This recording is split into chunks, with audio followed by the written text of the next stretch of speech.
Hello and welcome to another episode of SHU Unsolved. I'm Kara Eckert. This is a show where yours truly presents a true crime case to discuss with my panel. Today we are going to tackle the Chicago Tylenol Murders, a case from the 1980s, which led to some positive changes to when it comes to over-the-counter medications. But first, let's go to my panel for some initial thoughts. Not really sure what to think at first, Kara. I guess we'll have to see what's going on to find out. And I'm excited to see. This is my SHU Unsolved debut, so let's see what this is all about. This is also my SHU Unsolved debut, and I love true crime, so I'm very excited to be here. Okay, so with that in mind, let's get into the details. So this case is different, although there are individuals killed in the murder. They're killed on different dates and different places, but they're killed by the same method, poisoned by extra-strength Tylenol capsules. The victims include a 12-year-old girl and 3 members of the same family. So let's get into some specifics about how these victims fell to the victim to poisoning of the Tylenol. The first, we have Mary Kellerman.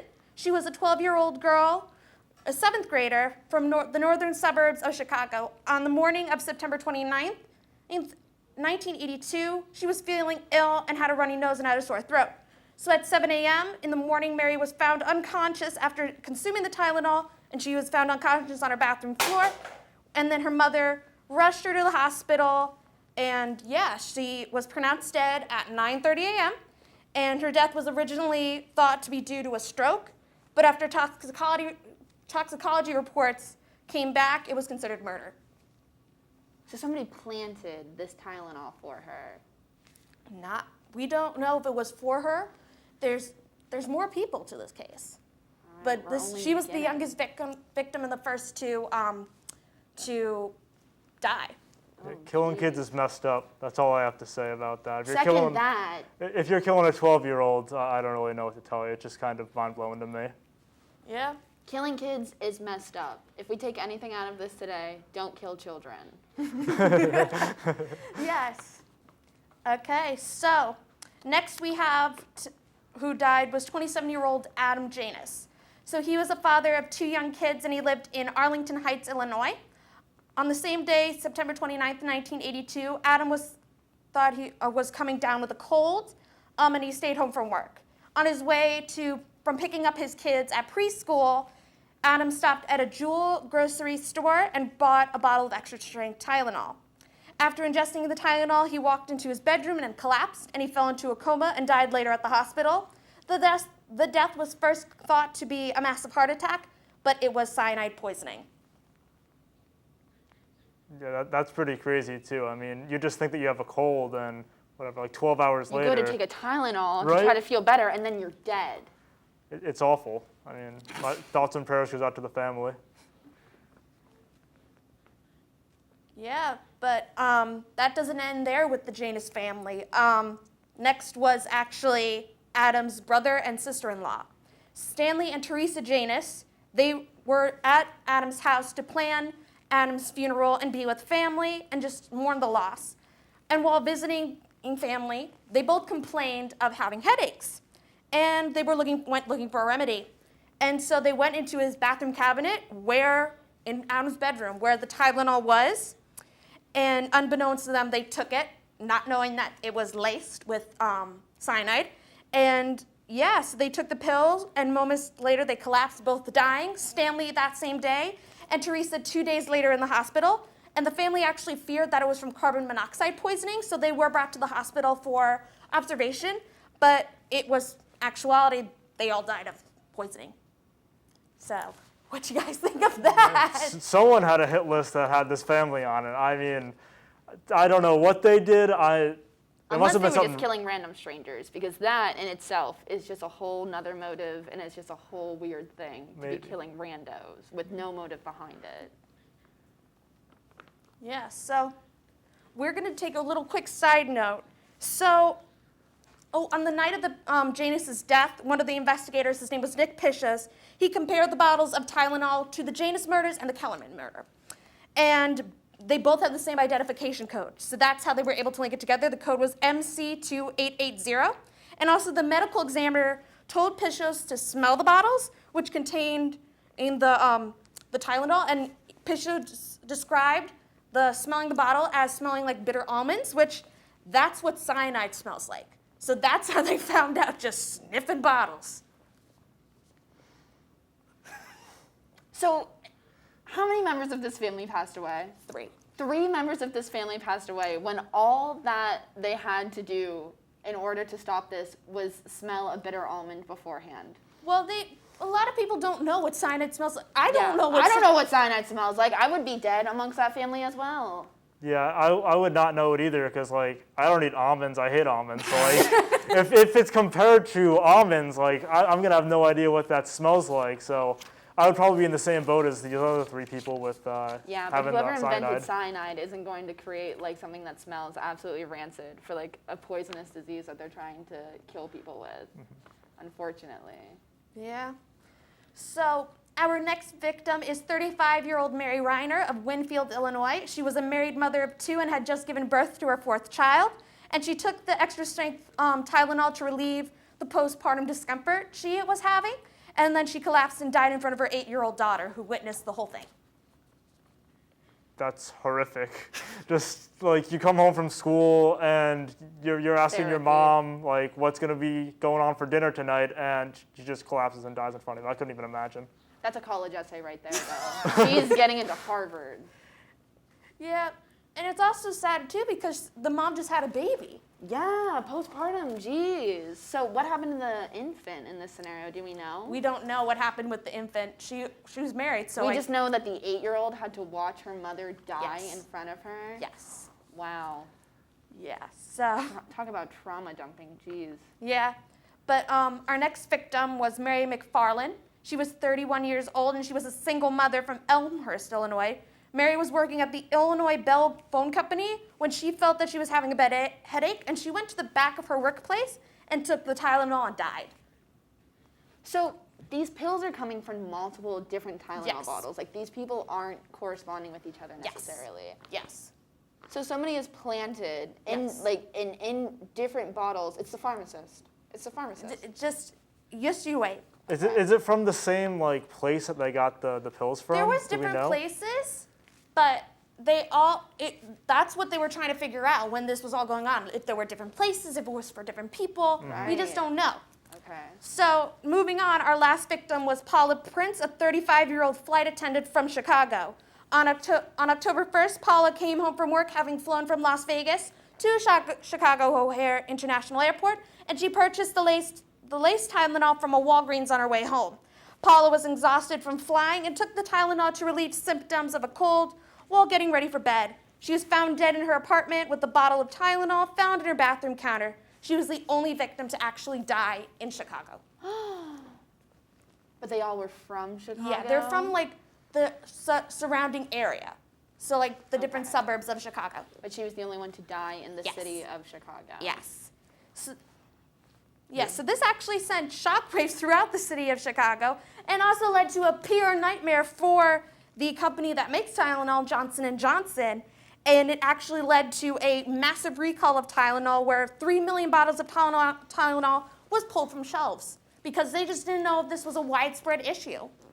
That's kind of like the vaccine with Johnson & Johnson. Yeah, what's going on with Johnson & Johnson? Really just the inferior medicine company. Who knows? First they're murdering people, then they're giving people blood clots trying to get a vaccine. Geez, Johnson & Johnson. We need to get it together. Got to get your stuff together. Yeah. So now we can get into suspects. So our first suspect, I'm not going to spend so much time on because he's just a little, didn't really think. It's Ted Kaczynski, a.k.a. the Unabomber. So we're not going to spend time because really authorities just thought he might have to do with it because this was right around the same time he was leaving bombs for people and just a lot of stuff. And they did ask for a DNA sample from him, but he refused because of a whole thing with, like, an auction with this stuff, and the FBI said they wouldn't do it, and blah, blah, blah. We're not going to spend that much time with him because he's a very little player because Sure. Yeah, he's not. He already had his fill killing all those people with the bombs. What's he doing with cyanide? True. Yes, so our next suspect is a guy named Roger Arnold. He was a 49-year-old dock worker, and apparently Arnold was overheard he was a 39-year-old duck worker? 49-year-old dock worker, like he Okay. works in your boats. Okay, Okay. understood. Yes. However, a duck worker would be just as entertaining. Yes. But he was actually overheard in a bar saying suspicious things about the killings, which led to him being questioned by the police, where there was where they made several connections about like what he was doing and sort of things that possibly would lead him. First, he worked on the docks, so he worked for a warehouse. Some of the warehouses were on the docks because they could get shipments from overseas. He was working at a jewel warehouse, which, if you remember, that's the convenience store where Adam Janus bought his Tylenol. And Mary Reiner purchased her Tylenol across the street from a psych ward where Arnold's wife lived, because she was being treated there. And police searched his house, where they found, it's going to sound crazy, how-to crime books. Yeah, if that's not a red flag, I don't really know what is. That seems a little bit suspicious there, Arnie boy. And also, my cousin works at a UPS warehouse, and he works with a lot of suspicious people, so it wouldn't really be a big shock to me if that is the actual culprit. Yeah. They also found evidence of chemistry, which what they mean by chemistry is they found beakers and lab equipment, as well as a bag of potassium carbonate, which is one of the ingredients of cyanide. And Arnold refused the polygraph test, which could have proved him innocent, in a sense. Or could have proven him guilty. Yes, so they could not hold to prosecute him. But this did not end great for Arnold, because he actually suffered a nervous breakdown from all the media coverage, because the media caught wind of that he was the Tylenol murderer. So that's going to put a lot of pressure on somebody. Sure. And I wouldn't be sleeping peacefully if everybody thought that I was killing an entire family of 4 either. Let's be honest. Yeah, and he blamed everything on a bar owner named Marty Sinclair, which led to an incident in the summer of 1983 where Arnold shot and killed a man named John Stanisha late one night outside of a bar, thinking it was Sinclair. And Arnold was charged with second-degree murder and got a 30-year sentence, but only served 15, and he died in 2008. So that's another reason to think that he's a strong culprit, is if he has the heart to kill a bar owner, then he'd definitely have the heart to kill a few other people. But it wasn't even the bar owner. It was just a person that he thought was the bar owner. That's true. So he has the gusto to kill a random person that he just assumes is somebody that he wants to kill. Yeah. It seems like this man has not a whole lot of issue with murdering people. Yes. Evident that he murdered someone. Yes. But we have to get to the prime suspect, a man that he's a very interesting story. So, our last victim, his name is James W. Lewis. So Lewis was a tax accountant who actually sent Johnson & Johnson a letter claiming that he was responsible for the Tylenol killings exactly 1 week after the first murder was reported, and stated that in order for the murders to stop, J&J had to pay $1 million by wiring to his bank account. And I actually have an excerpt of what the letter actually says, it says, Johnson & Johnson, parent of McNeil Laboratories, gentlemen, as you can see, it is easy to place cyanide, both potassium and sodium, into capsules sitting on store shelves. And since the cyanide is inside the gelatin, it is easy for buyers to swallow the bitter pill. Another beauty is that cyanide operates quickly. It takes so very little, and there will be no time to take countermeasures. If you don't mind the publicity of these little capsules, then do nothing. So far, I've spent less than $50, and it takes less than 10 minutes per bottle. Well, if you want to stop the killing, wire $1 million to bank account number 84495987 at Continental Illinois Bank, Chicago, Illinois. Do not attempt to involve the FBI or local Chicago authorities with this letter. A couple of phone calls by me can do will undo anything you could possibly do. That's definitely fishy. That sounds a little bit suspicious. A little bit. He admitted to the murders, so I don't know. He might be the culprit. I think that he's a strong contender, but I feel like a lot of people say things that they didn't actually do. They want the fame. There are a lot of these Russian hackers or all these other things on social media nowadays, which obviously it's not as big as murdering someone, but hacking into your account saying, hey, if you pay me $50,000, I won't hack your Facebook account. So if you're saying that you're gonna stop the murders for $1 million, and Johnson & Johnson buys into that, and you're not even part of it at all. That's a big brain move. I think that he's definitely a strong contender, but I'm not ready to say that he's the murderer yet. Well, there's more to Lewis's story.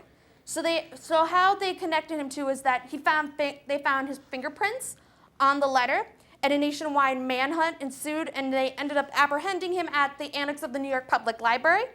But the bank account listed in the letter wasn't even his. It was for a man named Frederick Miller McCahey, who Lewis alleged stole $511 from his wife and thought that sending the letter with his bank account would lead authorities to blame McCahey and expose the theft, but it obviously did not. Yeah, so, this was like a big revenge thing, but his story, Lewis is just an interesting character in his own right. Right. When he was 19, he was charged with chasing his mother with an axe. In 1966, he was sent to the Missouri State Mental Hospital, where he was diagnosed with catatonic schizophrenia after consuming 36 Anacin pills, which are like the same thing as like ibuprofen, Excedrin, that sort of stuff. He said he later did that to get out of the Vietnam War draft, and he was actually charged and acquitted of a murder of Raymond West, even though authorities found West's dismembered body in his home in the summer of 1978. After the murder incident, him and his wife launched a short-lived business venture trying to import pill machines to India, which was an illegal thing to do. And in 1981, Lewis was suspected of using fake mailboxes and addresses to falsify credit card applications. After the police found plenty of evidence for him and his wife fled from Chicago, living under fake names for a year until the Chicago Tylenol Murders. So what do you think about that? Well, there's a lot to unpack here. First of all, I would just like to point out, did he join the U.S. military after this man was in a mental institution, or was that before? He said that he was in the mental institution and he was faking the catatonic schizophrenia so he could escape the draft. Out of? Yes. Oh, so he was never actually in the military. He was never in the military, and he said that he acted like he had schizophrenia. He was just pretending to hear voices in his head to get out of it. Yes. Makes sense. And Kara, you said there was a body found in his house? Yes. Well, I think that should be something that we talk about. Yeah, There's a body found in his house. Where was this body? Where did it come from? That's they said that that's what like authorities was like. He murdered someone, but he got acquitted. We don't know, from my research, we don't know how he got out of the murder. So they just said, yeah, you killed somebody, but it's okay. We'll forgive you. We'll let you go back out there to possibly kill an entire family. Everyone makes a mistake. Yeah, come on. We all have our days. Yeah, so we don't know, but he was a very interesting man.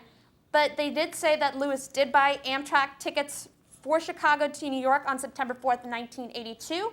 The killer would have been, so people would think the killer would have had to plant the laced pills when the victims would have taken, like within a good time frame between where the victims would kill, because the cyanide would actually eat through the pills because it's that potent or strong of a poison. But investigators did think that it was possible for a killer to fly to Chicago O'Hare, rent a car, plant the laced Tylenol, and then leave Chicago. There was a surveillance video in one of the drugstores of a man that looked like Lewis, but there was no positive ID and could not place Lewis closer to the deaths. This was also in 1982, where we don't have the technology that we have today. So yeah, but they did not have enough to prosecute Lewis. But the letter he sent did lead him to be convicted of extortion, and he was sentenced to 20 years in prison, spending 13, and was released from prison in 1995. So none of his DNA were on any of the bottles, correct? Yes. No fingerprints, no nothing? Yes. So this man was really possibly trying to take credit for murders that he didn't commit himself. Yes. But they said you still have to go to jail anyways. Because he was trying to extort money from Johnson & Johnson to expose something that was thought was wrong, because he said you have to wire $1 million. Yeah, he's trying to hustle Johnson & Johnson, which, I mean, that's probably hard to do, but if he gets the money at the end, he might think it's worth it. I mean, I don't think it's worth it, but yeah, a 20 million years, 15 years in jail, $1 million. I don't know. and $1 million back then, that's a lot of money. But it wasn't even his bank account, too. It was someone else's, so they can expose it. He sent it to someone else's bank account to expose what someone wronged his wife. So this was like all just like a petty thing that he did. So he was just, honestly, Lewis is just petty, is all that I'm hearing. Yes. Wow, how immature, Lewis. But it doesn't end here. Oh, So while God. Lewis There's more. was in prison, he decided to help authorities, who were still investigating the case, by So including... Lewis is petty and he's a snitch. Well, he also said how someone would go about lacing the Tylenol in bizarre fashion, injecting lethal doses. And after he was released from prison, him and his wife moved to Massachusetts. And the last thing that I will add about Lewis is that he wrote a book in 2010 called Poison, the Doctor's Dilemma, which was a fictional story about a town in Missouri who was plagued by death by lead-poisoned water. And he went so far to doing interviews about the book where all they would ask him was his connection to the Tylenol murders. And he would answer those questions by directing them to his lawyer and would not comment further. Well, you know what they say, write what you know, so Lewis might be a strong contender for this still, in my eyes. Yeah, and I mean, if you're not going to back yourself up and answer the questions yourself, that's something in itself, too. Appoint them right to your lawyer. That's a little fishy, Lewis. Yeah. I don't know, buddy. Because the lawyer's going to make everything sound better than it actually is, because that's the lawyer's job. It smells a little fishy up in here, like bitter almonds. Full circle. Yes. So, although this was a very sad thing, people died, there was a bright spot. Because of the tampering of the Tylenol, this led to new pharmaceutical standards being placed by the FDA in 1989, which they introduced manufacturing standards, including the tamper-proof seals you see on over-the-counter medications, including the foil seals, which would alert a consumer if, in fact, the Tylenol or any other medication was tampered with. And this also included Congress passing the Tylenol bill in 1983, which made it a federal offense to tamper with consumer products like Tylenol. And this, in the end, made over-the-counter products like Tylenol safer for the American consumer today. But it had to come by very sad means. Right. I feel like that's all laws in the United States, unfortunately, are made from a very sad scenario, and then they just have to fix it. Yes, I do have to give them credit, though. They worked really quickly to solve the issue. Well, hopefully to solve the issue. We don't know what else has happened since the 1980s, but I haven't died of cyanide poisoning from taking any extra strength Tylenol yet. Yeah, I'll raise my hand, too, and say that I haven't yet experienced cyanide in my Tylenol. But I do have a headache, so maybe we'll go home and see if that still is through and through. But yeah. So we're going to sort of wrap this up with some discussion questions. So out of all our suspects, who do you think was the killer? I'm still a little bit on the fence, but I'm going to go with the third one. I just think that there's too many points that add up that kind of point the direction. I mean, he was chasing his mother with an axe when he was, 17 years old? 18 years old. There was a literal body found in his house. I mean, if that's not a red flag, I don't know what is. Lewis is a troubled soul. Lewis very much so could have committed these murders. He definitely could have, and I just think that he wrote that book. That's probably the cherry on top about how much he knows about potential murders. I think, thinking back at it now, it's got to be him. Okay. So why do you think this case is so important? Why does it still resonate today in our public eye? Well, it seems like a bit of a confusing situation how random people just around the suburbs and city of Chicago, who a lot of them had no relation to each other, were just dropping dead from Tylenol. It also had to start a new law in the United States came from this, so that's probably why it's still remembered and talked about because of the strong effect that it had on society afterwards.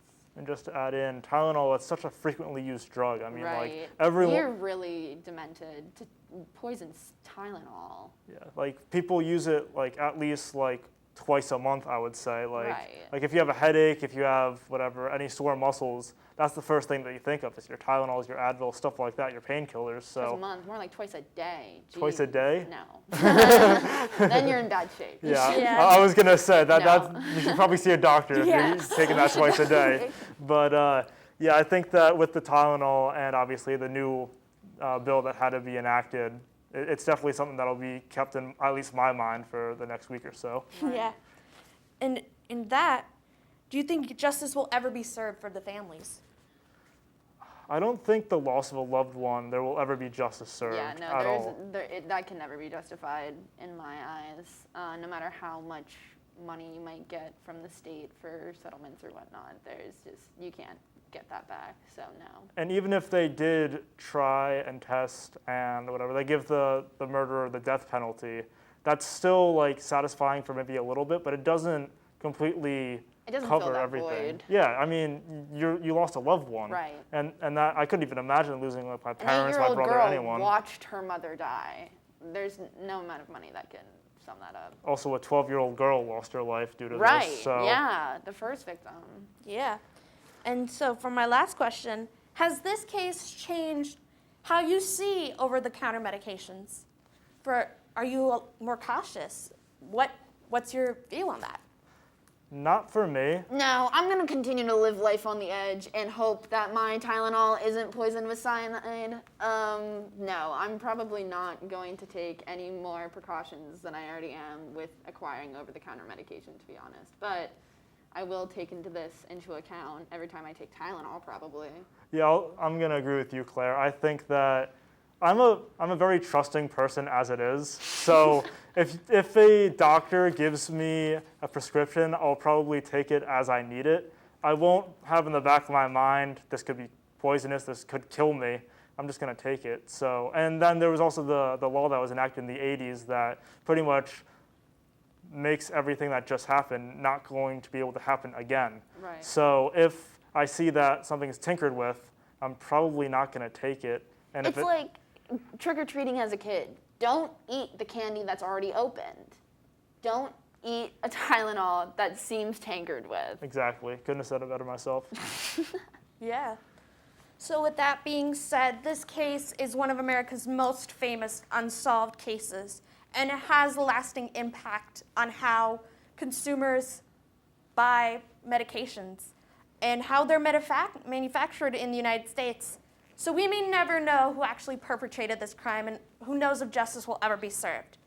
And until we truly get the answers, this case will remain unsolved.